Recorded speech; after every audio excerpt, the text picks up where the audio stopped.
If you love classic cars, then Donald loves you.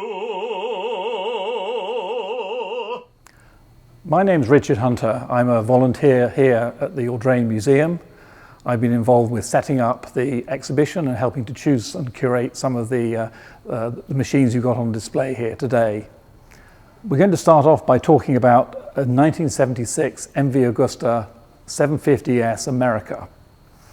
This is a very rare machine. This is one of approximately 540 ever built, and it was produced between 1973 and 1977. MV Agusta is one of Italy's oldest and most famous manufacturer of racing motorcycles. They've won a total of 37 world championships between 1952 and 1973, and are very, very well known for their multi-cylinder machines.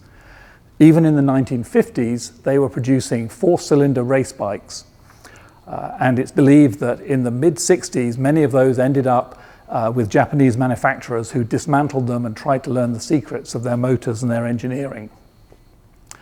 The 750 Sport America was produced after MV ran into financial difficulties in 1973 and was taken over by the Italian government and essentially nationalized.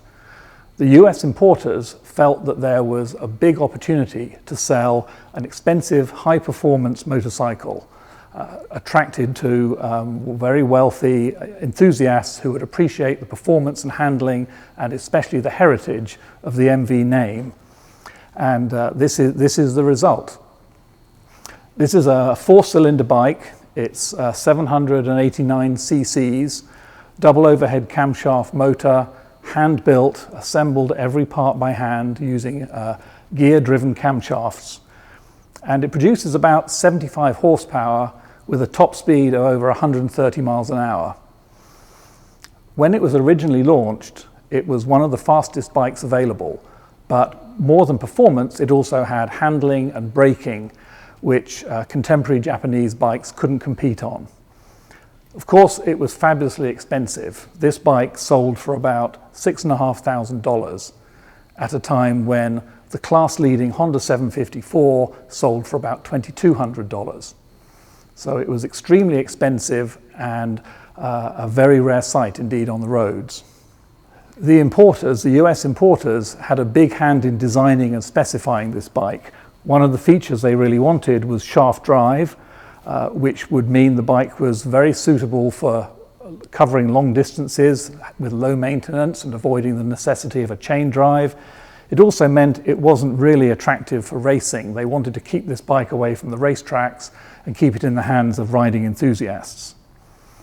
This particular model has an optional full fairing which encloses the motor and provides streamlining and gives a very sleek appearance.